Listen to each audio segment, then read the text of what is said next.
Trudy Mason sitting in for Elias for the rest of the week.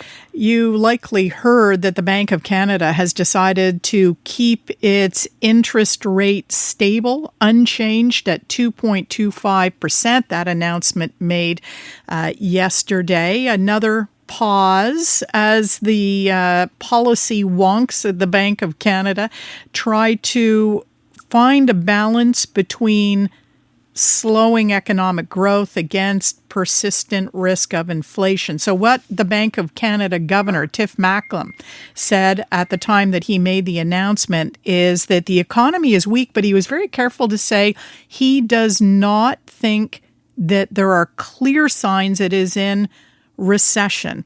But he talks about the difficulty that economists have when they're trying to manage economic weakness with a time of rising inflation. He said to raise the interest rates to dampen inflation could further slow the economy. Easing the rates to support growth increases the risk that higher inflation becomes persistent. So what they decided to do at the Bank of Canada is hold steady at 2.25%.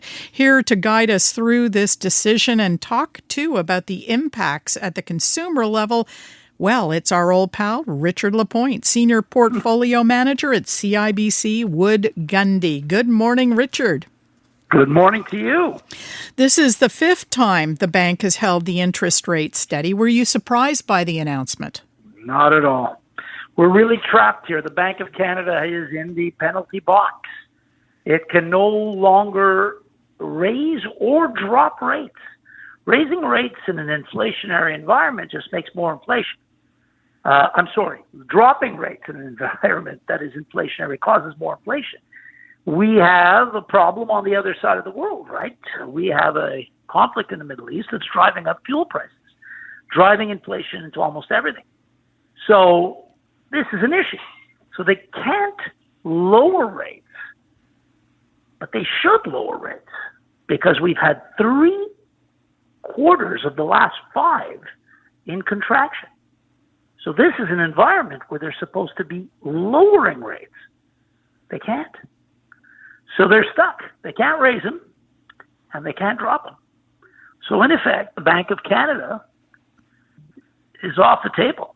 And we need them now. Unfortunately, we can't have them. Did they... I understand that your position on that, but are you implying that they made an incorrect decision or they had no choice but to go with the decision they announced, which was to hold steady? They had absolutely no choice, Trudy. Listen, again, dropping rates is what they should be doing. Economies are weak. We've had 2 quarters in a row of contraction. That is a technical recession. So Canada should be dropping its rates. But if we do that, we drive inflation into a system that's already inflated, right? The price of gas being up is causing the goods of all things to rise. So in the face of that, we're facing a situation where they can't raise, they can't drop. No, they have to hold steady. The problem is what we need to do as Canadians is inspire economic activity. And this is unfortunately not what's happening. Well, that would mean that we would have to put more money into investments, spend more money in the economy, support local businesses, no? This indeed, and drop our corporate tax rate and our personal one. We'd have to run higher deficits. We'd have to run a pro-business economic structure, if you will. We'd have to drive investment from both the private and the public sector. Now, Prime Minister Carney is trying that. It's not like he's not. The problem being is it's going in the face of very bad negotiations on our trade with our biggest partner. I'm going to come back to that in a sec. I just want to ask you about the careful wording that the Bank of Canada governor used to talk about the R word, recession. Tiff Macklem saying that the economy is weak but is not clearly in recession. So Is that an assessment you agree with, or do you go by the book and say, no, if you look at what's happening, we are in a capital R recession? We are in a recession. 2 quarters of negative growth is a recession. You can try and cover it up any way you want, but that is a recession, right? We have always defined it through all of our history as 2 negative quarters in a row defines a recession. That's where we are. And we've had 3 of the last 5 in contraction, which doesn't look good either. Let's talk about how this is landing at a perilous time for Canada, because you mentioned it yourself, Richard. We are heading into that deadline to review the North American Free Trade Agreement, CUSMA, with the U.S. and Mexico. We have the ongoing problem of tariffs on Canadian goods being exported to the U.S., into the U.S., the Trump tariffs, and we have oil prices rising and expected to stay high for quite a while because of the U.S. war against Iran and the closure of the Strait of Hormuz. Are we in the mud up to our waists here? Well, I'm not going to go with the oil price so much, right? It's already come down from about 115 to about 90. So it's starting to come off. I'm not so worried about the oil price. I am deeply concerned about our position with the Americans. Deeply concerned with that. Now, again, Trudy, these are my opinions, not those of the CIBC Bank. Let's make that clear. But I think we're handling this poorly. The U.S. administration does not, how can I put it? They've got a very thin skin. So when you get up there in the world scene and you talk them down every time you possibly can, that doesn't lead to good stuff. And I know, Trudy, I've said this many times. We do 23% of our gross domestic product with these people. They do 2% of theirs with us. It's not an even playing field. So, again, for us to go out and say, well, we're going to make a deal with the Chinese. No, we're not. We're not going to replace that. So we have to be very delicate in our negotiations with them.